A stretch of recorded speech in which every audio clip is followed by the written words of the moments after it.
Hold on. What's up?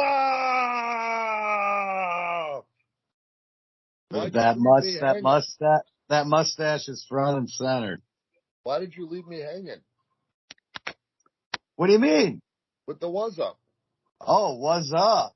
What's up? Dude, remember how that spread? Oh yeah, that came from wasn't it a beer commercial? I think it was Budweiser. Yeah, I believe you're right. Them motherfucking frogs. Hey, we're live. Yeah, man, we're live, and we're reminding you to please support us on Patreon and stream over 500 and change quality, innovative, exclusive wrestling matches. You won't spend a better $6 on pro wrestling than you will. That's half a price of a pack of cigarettes right there. Yeah, especially out here. Yeah. Actually, smoke should be all right by you in Boone County, right? I think they probably range from the $9 to $10 range. Oh shit, man! I thought Republicans ran Boone County. We're in Lake County. We get them for less than that. Oh, really? Yeah. Yeah, I don't know. That's the shit. I'm sure. Yeah, Premier Pro Wrestling on Patreon. If you're more comfortable on Pivot Share, go ahead and stream our content on Pivot Share. But Patreon is like Pivot Share on steroids for the creator. And I'm going to post something soon about the growth of Patreon. So Pivot Share, I've tried to make contact with them. They were so onto something. But you know what honestly killed Pivot Share, Casey? What's that? That sharing shit. So let's say a wrestling company has content streaming on Pivot Share, and then what they do is give the password to all the talent. Well, then they share that password with everybody, and who really gives a shit about the independent talent other than their friends and family? Right. So they kind of gave up and just started phoning it in. They're not really pushing Pivot Share, but there's a lot of opportunity there if you can get to the right people. But the right people aren't motivated. But either way, Pivot Share is never going to pay the creator 90% like Patreon. Right. Correct. Yeah, well, hey, man. In other industries, they do outstanding, and people are used to Patreon, you know? Right. Music, for example, comedy is a big one, and now they're doing true crime stuff, crime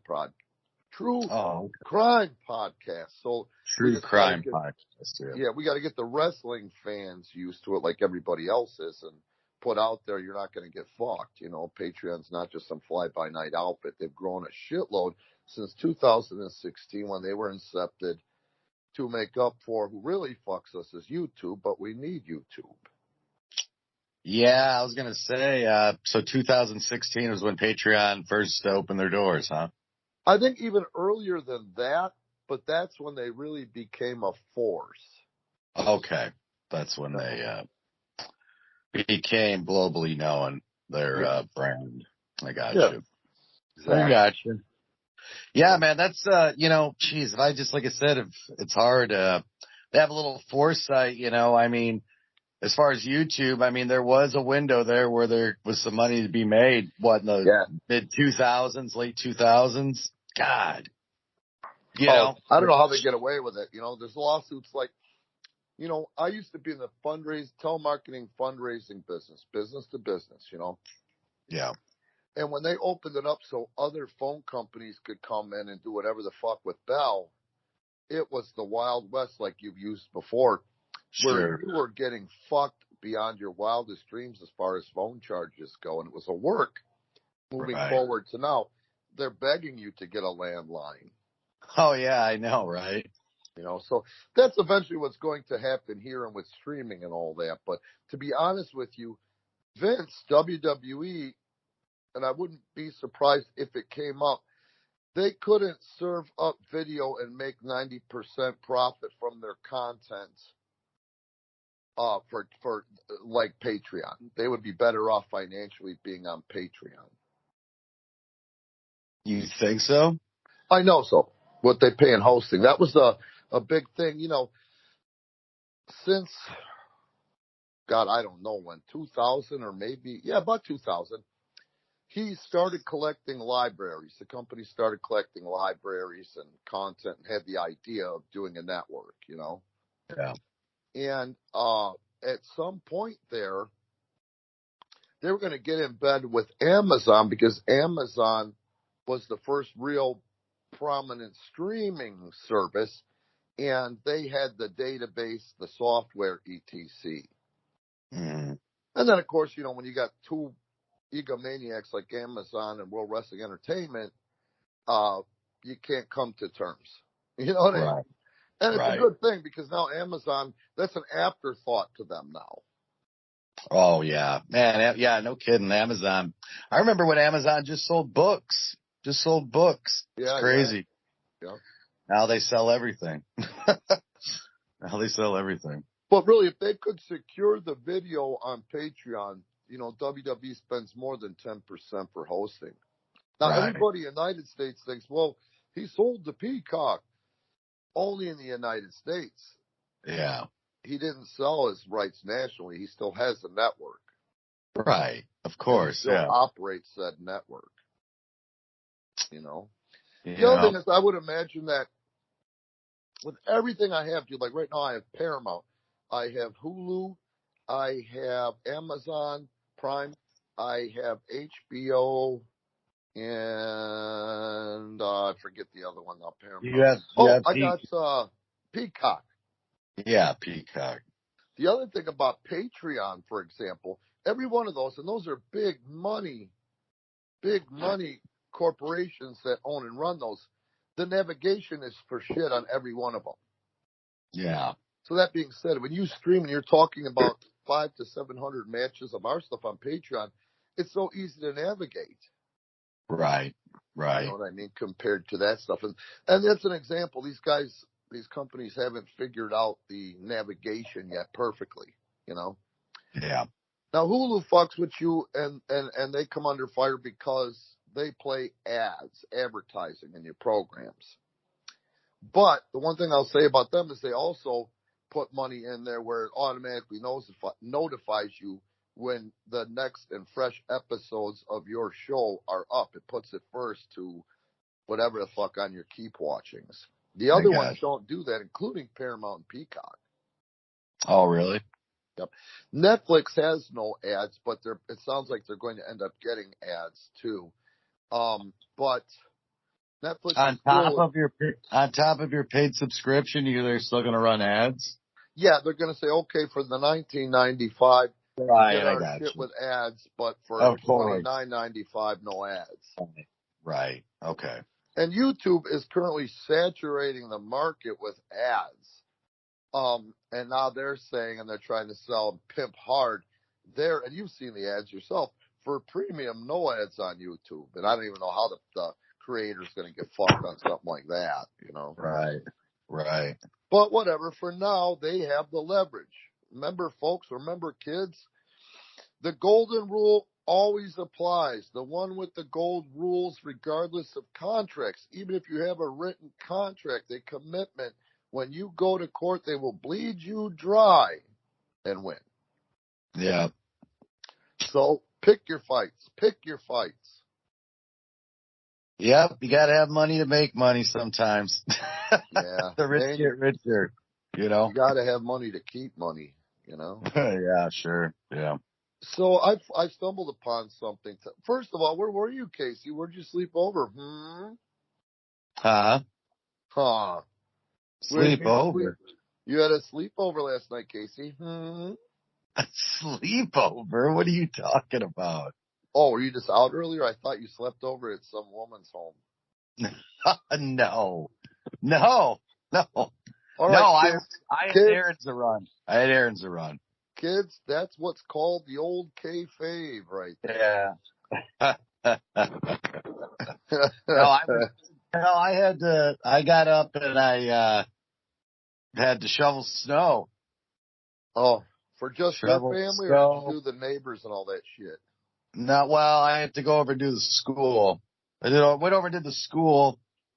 So yeah, family, and I just had a bunch of errands around. I had to go to Walmart and pick up some stuff for the week. Trying to eat a little bit cleaner. So I'm trying to meal prep. Instead of just going day by day, I'm trying to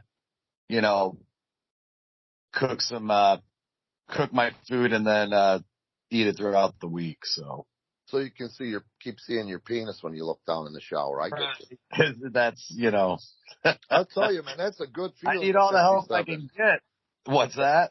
For me at 57, almost 58, that's a good feeling. Be able to look down and go, that a boy. Yeah, well, I want to continue to be able to do that. So that's why I gotta, when the older you get, and not to say that I'm old, man, but I definitely cannot just eat whatever I want, and it just doesn't work. It just, no matter how many calories you burn, you may not gain body fat, but your quality of your physique, just the way you look, even if you're burning calories, if the type of food that you're putting in your body isn't up to snuff, you notice a difference. Well, the fact of the matter is you're approaching middle age. The body changes. Right. Yeah. Yeah. So, but in the same, go ahead. No, I'm just saying I notice a difference when I eat cleaner, for sure. Even though I'm not necessarily gaining body fat, just the quality of how I look, or, just my physique, not even my physique, or even just the way I feel, the way I look, really is what I'm consuming. Whereas 10 years ago, I still look the same because it was just pretty much a calorie game, Yeah. I weighed myself for the first time in a while on a good scale when I took Gianna to the doctor, and 208. 208. Yep. And that's down 12 pounds. What do you want to be, 208, or what's your 200? You know what? Man, my body's been, it always will fluctuate by 10 pounds when my metabolism is doing what it's supposed to do. So like I said, at almost 58, almost 60 years old, I'll take it, Yeah. And I feel a lot better because I've upped my habits. I got good habits, formed good habits, become a slave to them. I bumped up since right before the first of the year to 600 mountain climbers 6 days a week, in addition to my workouts, so that is a big thing on it. What's a healthy pulse? Healthy pulse? God, I know, but I can't. I'm afraid to Google search while we're doing this because I might stop recording and that would fuck us. Yeah, man, are you talking like blood pressure, or are you talking pulse? Pulse is different. Yeah, I know. I thought maybe you meant blood pressure. Pulse? I don't know dude. I'm not sure. Who gives? Because it always depends on what you're doing, like a resting heartbeat. Is that what you're saying? Resting heartbeat. Yeah, resting heartbeat. I don't remember. We'll have to look it up. I'm not sure. We'll look it up later. It's irrelevant. It's chasing dog farts. I feel good. I feel like if I'm doing cardiovascular, I try to keep mine. I like to be between like 140 and 160. Okay. Because that means I'm really, really pushing it. I try to get into that range. So what if you're resting at around 100? I think that's good. I think that's probably good. Why? That's great.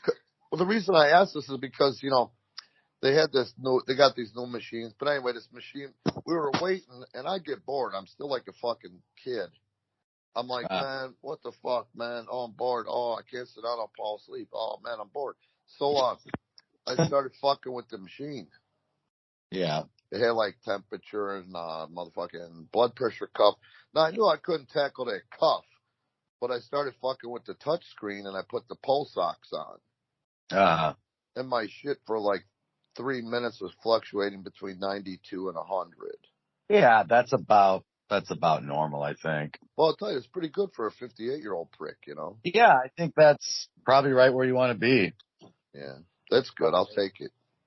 Yeah, I think that's going to be pretty not even, I mean, I don't know what, I don't want to say normal because there's probably a lot of people that are out of shape, but Yeah. for a healthy, normal, healthy, adult, that's probably right where you want to be, right in that. You just won't sell the fucking age, will you? You What do you just mean? won't sell it. What, for you, your age? I'm almost 60. Isn't that fucking amazingly weird? Yeah, well, I guess I'm not selling because honestly, you don't really look, you don't look it, and you don't really, obviously you don't act like it, you still act like it. So,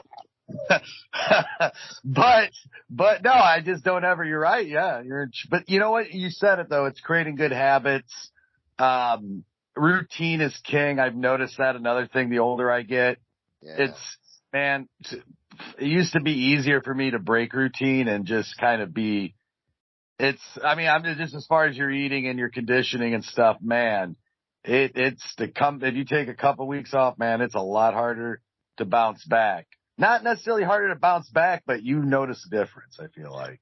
Well, so now let's get into the wrestling part. We gave you guys the health and beauty tips. We give you health and beauty tips in the Randcast. You're not going to get those from Jim Cornette. Couple weeks ago, we talked about men's grooming. I gave you my beard oil tips, and now we're a little health and fitness. So, yeah, that segment of the show. Health, beauty, fitness, diet. You're not going to get that educational. From Cornette.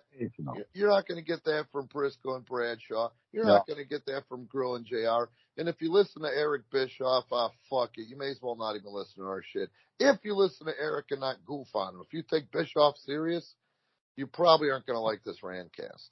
Probably not. So let's bring that into wrestling. That's the other thing,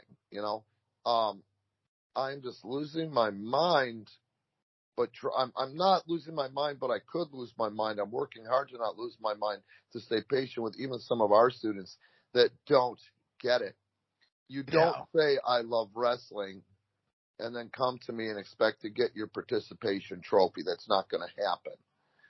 If you're hurt, I don't want you to be hurt. But if you don't work out outside of the 3 days of camp, that's on you. Yeah. I did not start getting hurt until I was 30-something years old, when I had a kid and a wife and a home and responsibilities. I did not work out as hard. I still worked out hard, but not as hard. But I would stop and think before I did stuff, and that's when I got hurt. I could not be hurt. So if you're getting hurt, it's on you. Look at the greatest, one of the greatest athletes, and I'm sure you'll agree with me, but you guys can check the fucking records. Walter fucking Payton. The man was in such good shape. The man was tiny by industry standards. They would key on him for his whole career, but he was in such phenomenal fucking shape. He was one of the greatest running backs of all time and one of the most physical running backs of all time. You know that Peyton came in to do a shot for Vince, and I want to say 94? 94? What was it for? Well, that was right when the United Center opened, and they ran SummerSlam that year. That was right when the UC opened, and so they wanted to bring in somebody from Chicago. It was Sean and Razor. They worked for the IC title, I believe, and Razor was a babyface, so Sean had Diesel, and Razor had Walter Payton second him to the ring. And man, I think, if Payton hadn't gotten sick or whatever, he never worked another shot after that. But, Payton was a pretty funny, charismatic person, man. All big time. Even after he got, even 5 years out of the league, he looked like he could still play. He wasn't a big guy, but man, I felt like he would have had a place in professional wrestling. Well, that type of charisma and look, I'm like, man, he's tailor-made. Because the one shot he made, he kind of got it, They didn't really smarten him up. They smartened him up enough, but you could just tell that Peyton kind of got what they were trying to do, Well, here's the thing, Casey, and I've got to tell you. So one of the things for myself and all that is my father when he had his water softener company, he dominated the market in Lake County, which is, or was, Lake County isn't anymore, but it was the wealthiest county in our state. Now, that being said, all of the Chicago Bears lived in Lake County.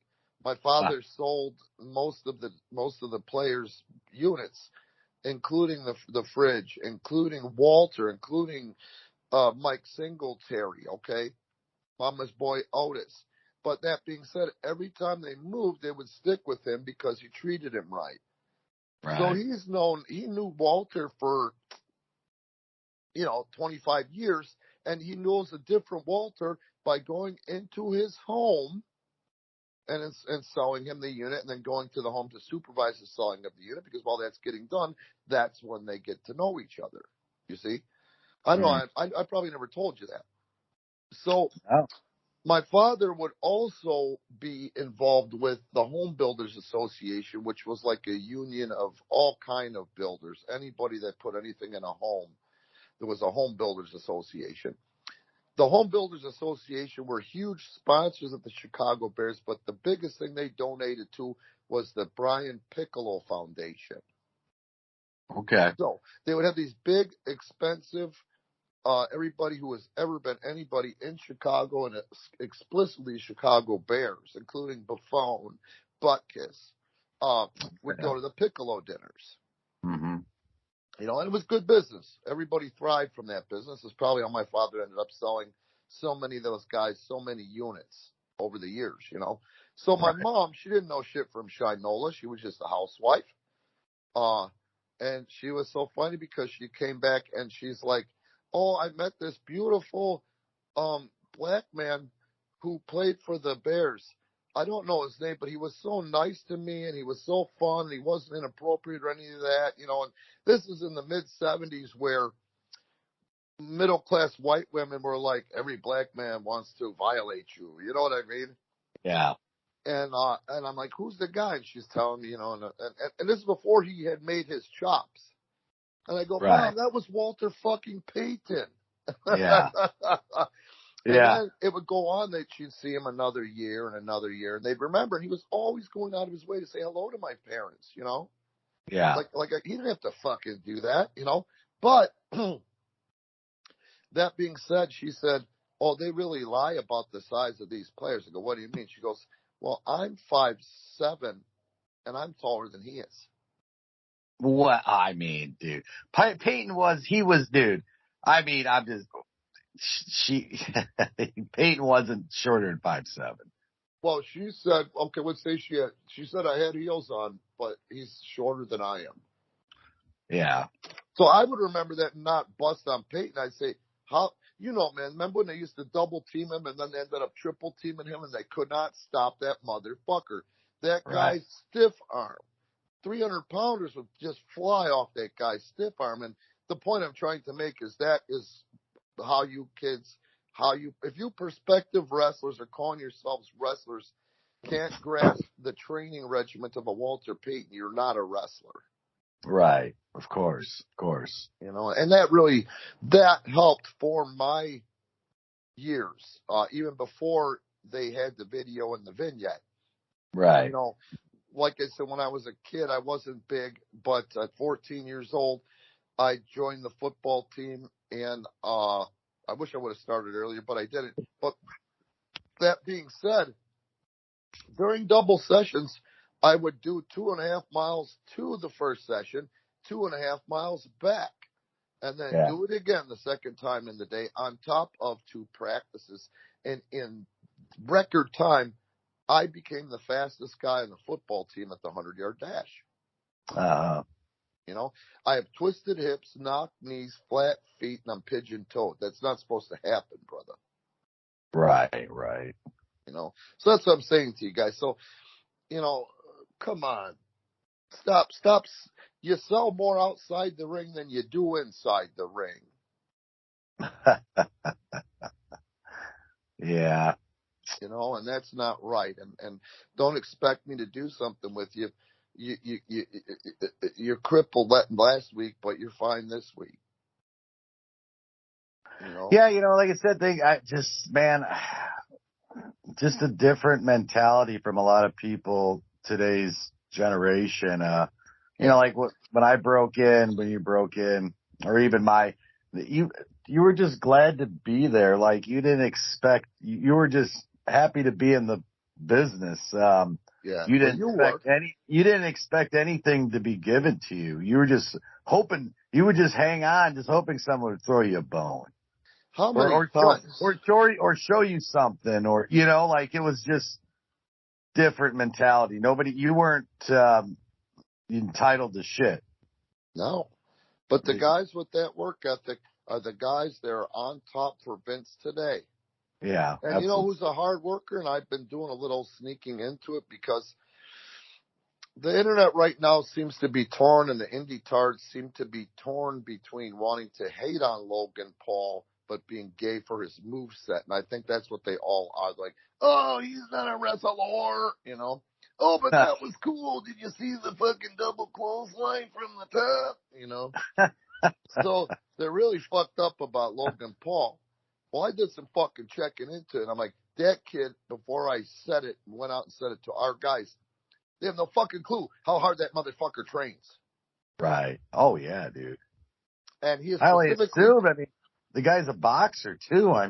Yeah. I only assume it, and he's kind of a self-made man, isn't he? He marketed himself. He's got to have he's got to have the work ethic. Just first off, to get yourself over on your own like that.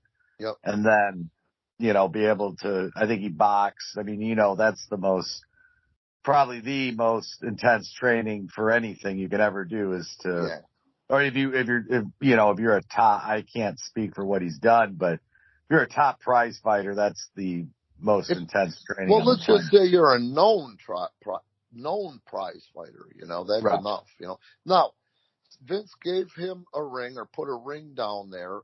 And you know where he lives, man? No. He lives and trains in Dorado, Puerto Rico. Oh, really? Yeah, he's renting out the biggest home in Dorado. He pays $55,000 a month rent, and he's thinking about buying it. In Dorado, yeah. Yeah, I love Dorado, dude. That was one of my favorite towns to fucking party in when I was down there. Yeah. But the bottom line to it, and who he's working with, right, to train for wrestling? That has been Shane Helms' fucking function for the last 2 years, is to bring him along. Oh, really? Well, That's good. He's a good Shane Helms. That's a good guy to be training with. That's for sure. And Helms worked so hard with him, no days off, right? Down there in that ring, that motherfucker finally got 2 weeks off. He gets to take not a vacation, but a leave for how intensely they work together, how hard that kid works. Wow. Yeah, he's in good hands there if Helms is showing him the ropes. That's I've always liked him. Oh, yeah. Yeah, he's great. Yeah. Can't say enough good things about that guy. Yeah, and guys, we know the fucking kid. I've known the kid since he was taking indie shots and trying to smarten him up on the road, including the Hardys, but everybody that spawned from the Hardys, like Shannon Moore and who's the guy that used to team with Morrison, your buddy? Oh, Joey Mercury. Shane but he was a funny guy, and he used to show up at the fairgrounds and work for nothing or $20. You know what I mean? But he was not the dominant, I'm the boss, I'm the guy. He was just the comfortable leading by example kid. He worked his ass off then. Oh, yeah, for sure. And then you were with him during his development and your development at WWE, which, let's face it, at one point, a 190-pound guy was a household fucking name in the industry of giants then. Yeah, well, when I was up there though, he was quite a few years ahead of me though, so he was he was pretty fully developed by then. No, but what I mean is for his money-making years, you were there when he soared to the top. Right. That's a whole nother realm of development, is what I'm saying. Sure. You were there during his money-making years. Sure, yeah. And that's where, he's just a smart guy, and I'm sure he saved his money. And, I love the fact that they still use him in such an important role, because the love that WWE is getting now outside of the wrestling community online, they're getting so much back in tenfold from the mainstream. And that's what we called 2 years ago when they started using fucking Logan Paul. But it's working, and it's working tremendously. Oh, yeah. Oh, I'm sure. I mean, well, look what they did with, done with Pat McAfee. I mean, dude, that guy's... Motherfucker, that's another one. Now, there's a good example. What was McAfee, a kicker? Yeah, he was a punter. Okay. Oh, no, he kicked too, kickoffs and punt. So look at that guy, for example. Now, a kicker, he's got to be in shape today. He didn't used to have to be, and you remember that, Right. But that being said, now you've got McAfee, who loves the industry and really makes chicken soup out of chicken shit, but he doesn't have he's not the same type of athlete as a Logan Paul, Right. But that fucking McAfee, like you said, is another one that puts so much into it. And when he goes out there, he leaves no room for error. And there's nothing wrong with you guys. I don't think these indie tards can scream about that shit, because they work harder than you. Right. You're not paying your dues going to the Legion Hall next week and tagging with the Moondog or Fat Eddie. Yeah. You know what I'm saying? You have nothing to bitch about, because you're not wrestlers. You have no clue. Those guys work harder than you do in a day for a month, even if you get your 2 shitty bookings with shitty guys, Right. I mean, shit, man. So I always think back, and part of the reason why I think you became so good so fast is you were the only one that would show up on Sundays, and I'd say, fuck's sake, this kid drove all that way, get in here. And I would go in the ring with you and fucking call it, and we'd work an hour, and I'd say, okay, man, see you on Tuesday. You know what I mean? Yeah. Imagine having Shane Helms 8 hours a day like that. I know, right? For or sure. more. I would be surprised if Helms sleeps over. Right. So anyway, Absolutely. so you know what I noticed today, and I'm going to shut my cake hole after I give the information. I'm going to let you weigh in, folks. This is unsolicited. I want to hear your shoot thoughts, okay, Casey? Okay. So whatever, what fucking ever. The bottom line is this: Skye Blue broke in with me training at 17 years old as a senior in high school. I trained her, and the way I trained her was the same thing. I say, form good habits, become a slave to them.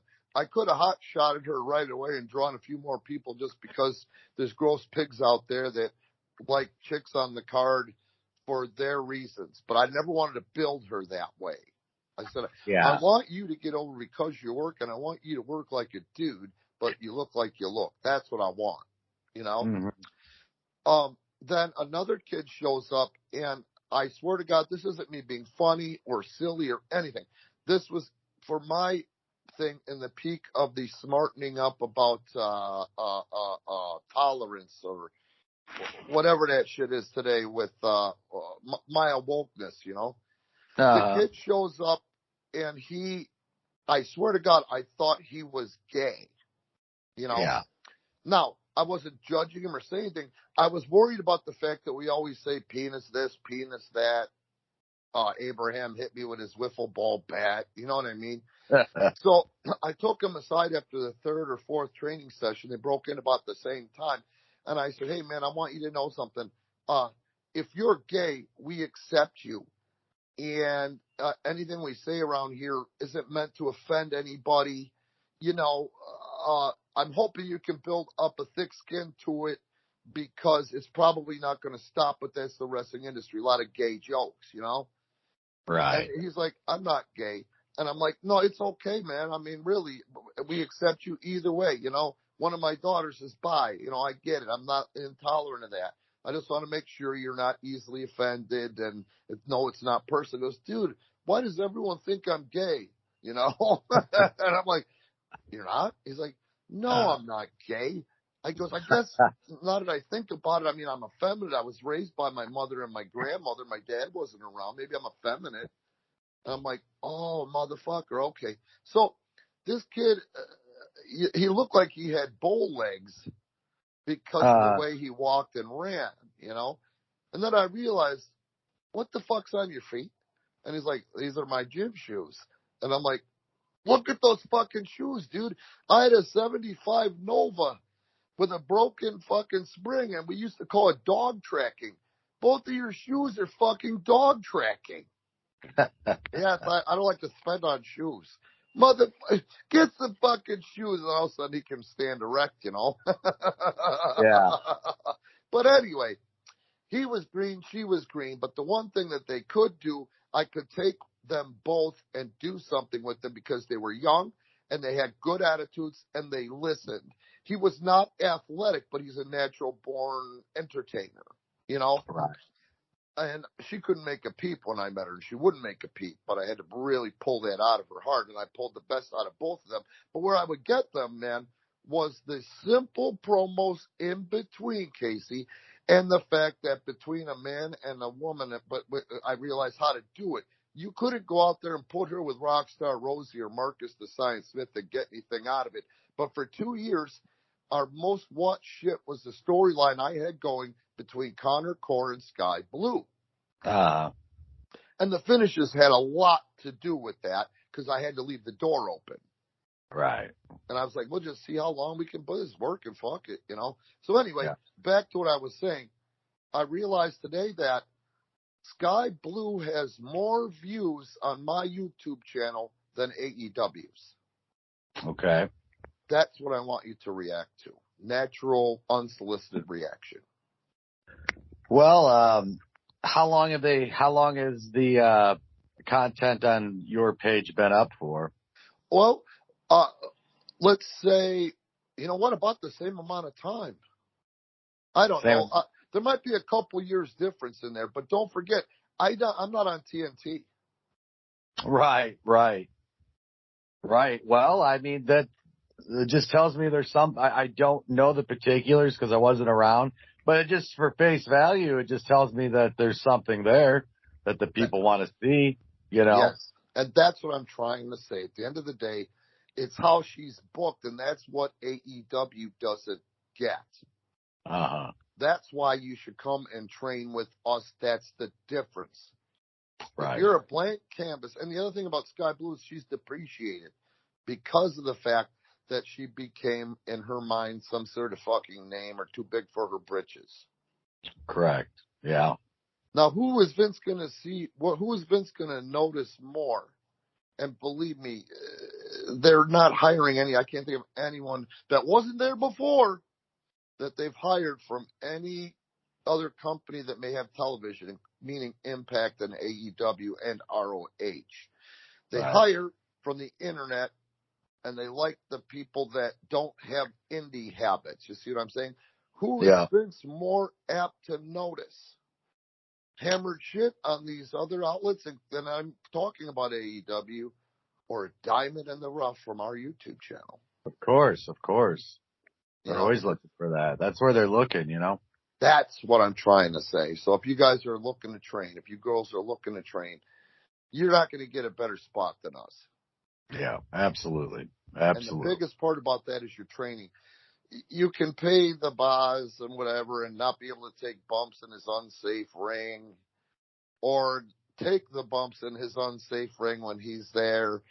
But when you got all these idiots, you don't get any ring time, and you never learn how to fucking wrestle. And you never learn how to get agented, and you never learn how to develop a character. Right. For sure. You know? Yeah. But anyway, I look at that as one of the biggest feathers in our cap. I mean, we're talking about... There's one match of hers on my channel that has 9 million views. Really? Yeah. Wow.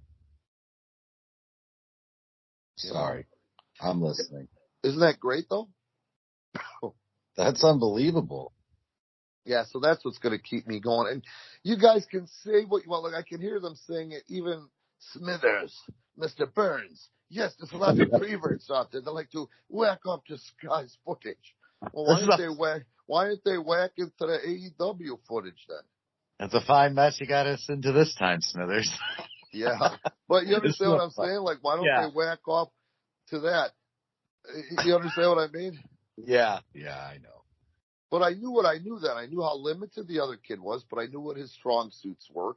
And we learned how to take a straight male feminine and make it work in his favor. You couldn't put her with other people at the core. I would put people under masks and stuff and put him with them. But point being, I took the two and brought out the best in both of them, and it was compelling. Yeah. You know. Oh yeah, I feel real good about that. Yeah, that's amazing. I mean, that's unbelievable. Yeah, I don't know why that thought came to me, but it did. Her name came up somewhere, and I said, fuck that. Let's take a look. I went, motherfucker. Right. Absolutely. Even her working with the AEW top chick doesn't have a fraction. Like, any match I put her with, they don't. Fuck, man.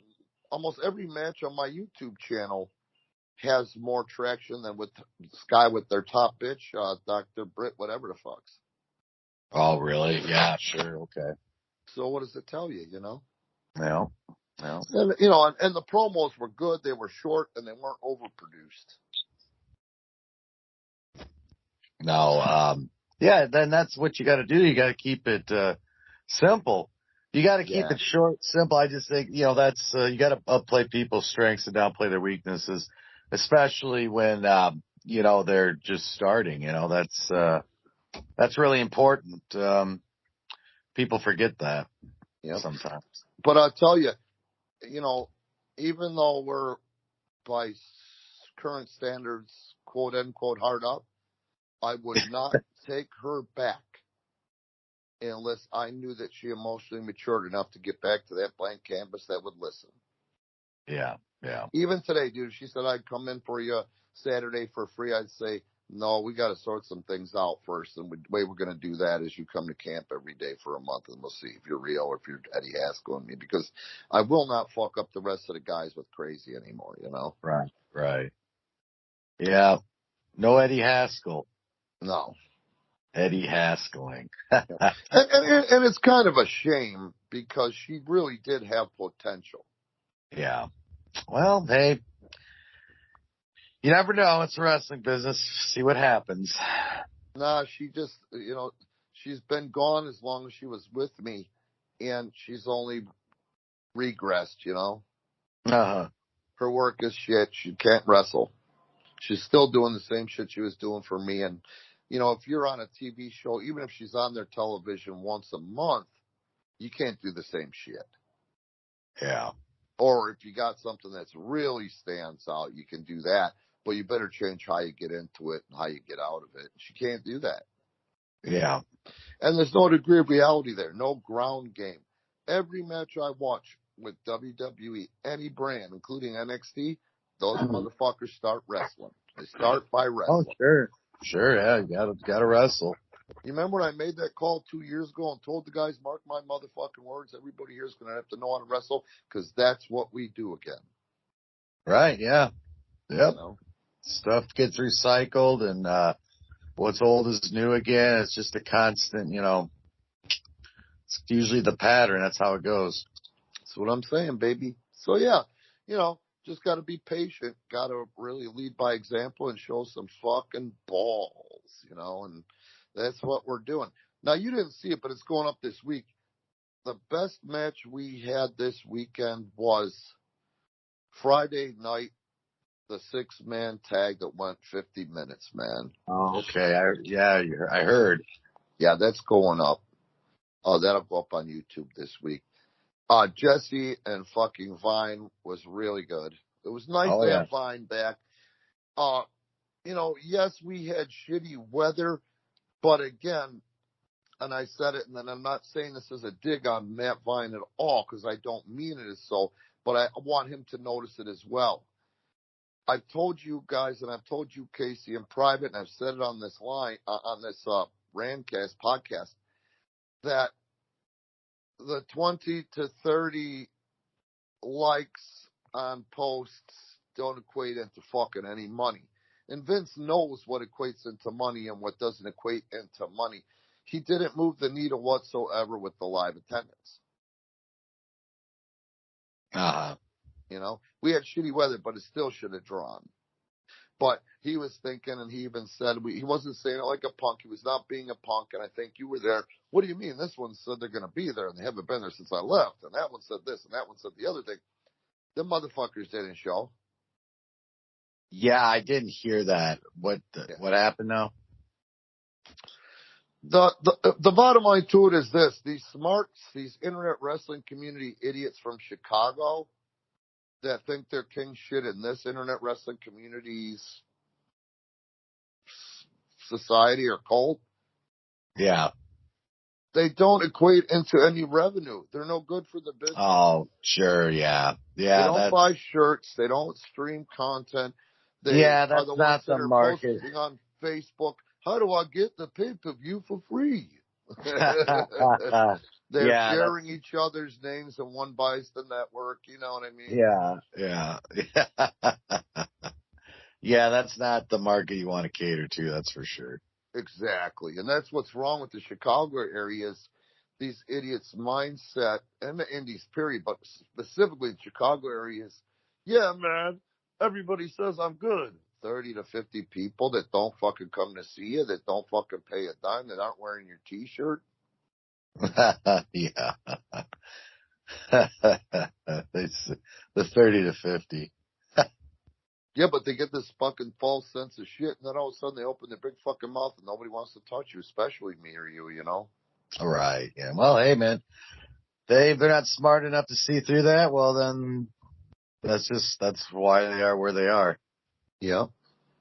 You know? But hey, God bless. But for the grace of God go I, Casey. Yep. You know what I mean? Yep. Well. So that's that. You know, I was going to try to do it, and it wasn't that hard, but when you added it up, man. So they told kids told me that if I reviewed Raw and I reviewed WWE and AEW's shit, that it would help with the traffic. So I did some. I know that one isn't enough to gauge, but it's enough to gauge that everybody's doing it, so nobody wants to hear of any more reviews. I believe that. But, you know, when I added them up, man, that was some tedious ass bullshit. So what I'm going to do now is just figure out, and I think you and I should start reviewing just the pay-per-views. Oh, okay. We should both watch them, cliff note it, and that's it. Yeah, we could do that. Because the other one's just too much fucking work, and we've got too much match content to fuck with, you know? Right, absolutely. Absolutely. So, you know, I'm feeling pretty positive overall, you know, about PPW today. Yeah, no, for sure. Was there? Jose and Umack was a great match. Was a really fucking good match. Umack looked Absolutely. Great. Yeah, for Umack's first time out since his injury, boy, that was a really good match. And I swear to you, I'm rubbing my eyes when I see the potential there for the baby face. Yeah, absolutely. You know? Really. And I see too, yeah. You know, one of the coolest things yesterday was, and I don't know Joe well.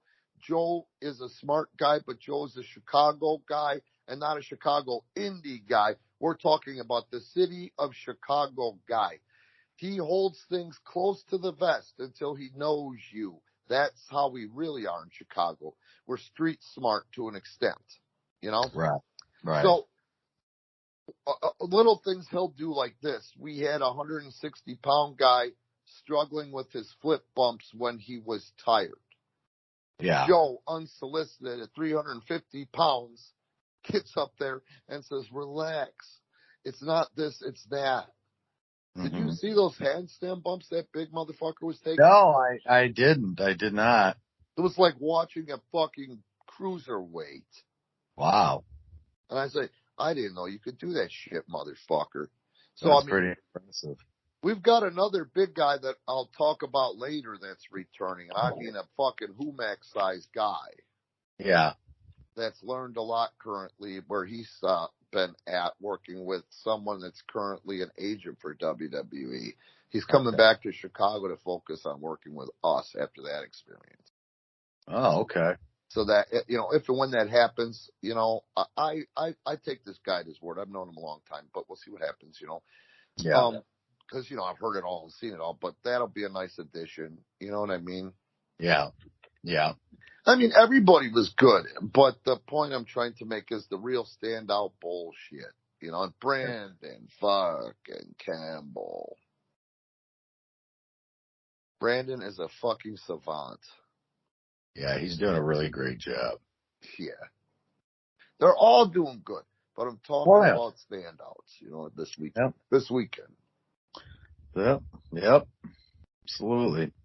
Yeah, man. So, that's that. That's all I got. I can't stand no more. Who used to say that? Popeye. My man. The Sailor Man. Yeah, fucking, I never understood that. Randy, okay, for you folks at home, Randy has a sweet Popeye shirt that he doesn't wear anymore. Oh, it's in the bottom of my fucking drawer. That's why. Thanks for reminding me. It's like a blinged got bling on it. Blinged out Popeye. Yeah, I'll find it. That's the, all right. Here's something I wanted to talk about, by the way, and then we'll end it, okay? Mm-hmm. And this I was thinking about earlier in little things. So, in case you didn't know, do you know who Adam Ant is? Adam who? Adam Ant, the rock star. Yeah. You know who Pete Davidson is from the band Dead or Alive? You spin me like round, baby, like round. Pete what? Oh, I'm an idiot. Pete Burns. Yeah, I mean, I know what you're talking about. So this Cure video is on in the background. I got to have background noise, and I do better with you when I have background noise too. And the Cure is playing. So, point I'm trying to make is, in 1975, 4 non-musicians got together and formed a band called the Sex Fucking Pistols. Of course, yeah. They fucking had zero talent, but what they did have was an incredible drive to say, fuck the world, we're going to be ourselves. And everybody said, yeah, fuck the world, we're going to be ourselves along with you. Yeah. So that being said, in 75, some young and budding stars. Number 1, the girl who actually taught the Sex Pistols how to read music somewhat and play music somewhat, Chrissie Hynde. You know who Chrissie Hynde is? Heard of her. From the Pretenders. Uh-huh. Another one is Pete Burns. And whatever, for 40 fucking years, we all know, all I really need to do is find myself a brand new lover. And then spin me like round, baby like round. Adam Ant, we can't tell you how big he was because you had to be there in the 80s. But at the end of the day, he came back, reinvented himself 15 years later, and came up with this amazing fucking hit. What's the name of that Adam Ant song that I love so much? Wonderful. Did I tell you you're wonderful? I miss you. And I won all these awards, and off of that one fucking song / album, he is still a millionaire, older than me, okay? Mm-hmm. All of those guys went and followed and got into that first underground local clique with the Sex Pistols, Casey, and they fucking were at their shows and they were fucking doing the thing, All of them credit the Sex Pistols for showing them it was okay to be themselves, and then they developed their gimmicks. Mm-hmm. And then along with their gimmicks came their character. Now, this guy, Pete Burns, would be shit without his character. At the end of the day, he's talented, but not fucking as big as that song for 40 plus years. Kids still know it talented, but his charisma and the character he developed was. Same thing with Adam Ant, same thing with The Cure. This Robert Smith still doing the emo whine, and another one for almost 40 years, these bitches still cream over. Yeah. Where are these guys with that shit? Everybody wants to start wrestling and be the Ascension or some other asshole. You understand what I'm saying? Yeah. The Cure, undeniably, a legendary band, but they wouldn't be shit because they're not really over-the-top talented. It's the character and the charisma that Robert Smith, the band leader, brought. Yeah, okay, of course. So that's what I'm talking about. It's the Miz and the Mizes. You know what I mean? Right. It's Dolph Ziggler. You know, where are these characters? These guys all want to come in and be these fucking generic garbage pill versions of their favesy instead of fucking coming up with their own shit. Right. So I'll tell you, I'd really love to see that someday. Yeah. You know? Garbage Pail Kid version. Funny, huh? That's funny. Yeah, I just wanted to bring that up, and there's an example of what works for you motherfuckers. They're Logan Paul. That's what Logan Paul is now. Let's go ahead and take character development out of the equation. Today they call it branding or a brand. Right. Logan Paul was a brand, you know, and now he's only, you know, strategic partnered with Vince. Everybody's making money, and it's sailed his brand to a whole nother market. Same thing for the WWE, you know. Absolutely. So yeah, man, that's what I wanted to close with. You down with that? Yeah, that's how it should be done. All right, you guys, now we're going to pimp again. Please. We're not fucking talking shit. If you are a wrestling fan, our fucking Patreon. There's so many things that I forget about, Casey, when they come up on Throwback Thursdays. You know, I've been doing Throwback Thursdays. Guys, keep checking back on Thursdays. We're going into the pivot share and the Patreon sharing shit from like 200 shows ago. Yeah, I saw that. I did see that. But we're actually doing it in a timely fashion, so it's there, so we can call it Throwback Thursday, and you guys are responding to it, so that's great. We're putting up as much content as we can without ads on it, because YouTube ads don't amount to a pile of shit. Right. No. So we need your support in our streaming services, our T-shirts, our pro wrestling tees, and Pivot Share, only until you get comfortable with Patreon. Right. You know? And, of course, live attendance. Friday Frenzy. I wanted to blow that shit off this Friday because I had so much going on. But we're live streaming on Twitch, and we're getting the kinks out of there. This is our 7th or 8th one. And, you know, that's growing. And once that, you know, Twitch knows we're there, other people on Twitch outside of the area. But, man, it's the same thing. Like going to a TV, you know, why do people go to a WWE TV when it's in their town when they could watch it at home? Right. Be a part of something, you know, be a part of something on Fridays. And we're doing it. And it's coming back to us in aces with some of our talent that's starting to work 2 and 3 times a week, more than NXT does. Right. Yeah. And that's what you need. You got to be out there working.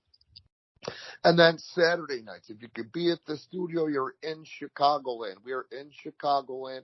Even if you're in the city, it's not that hard to get to Woodstock. And you want to be a part of that too. Absolutely. That's what I was going to say. I mean, you know, of course, like, subscribe, watch on YouTube, watch on Patreon. But, you know, there is no substitute for live pro wrestling action. I mean, there is no, to be live at the matches, to be a part of the experience. It's, you know, and especially, you know, what we do on Friday and Saturday nights, come on out. It's totally worth it.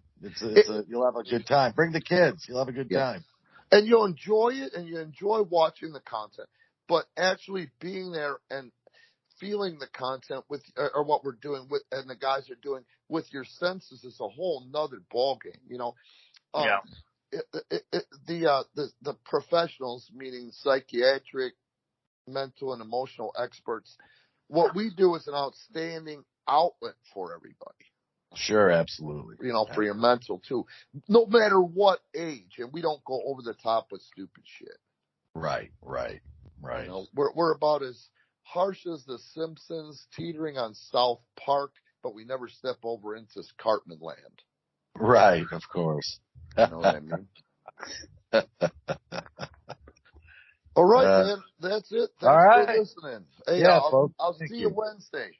All right, buddy. All right there, big cock. See ya.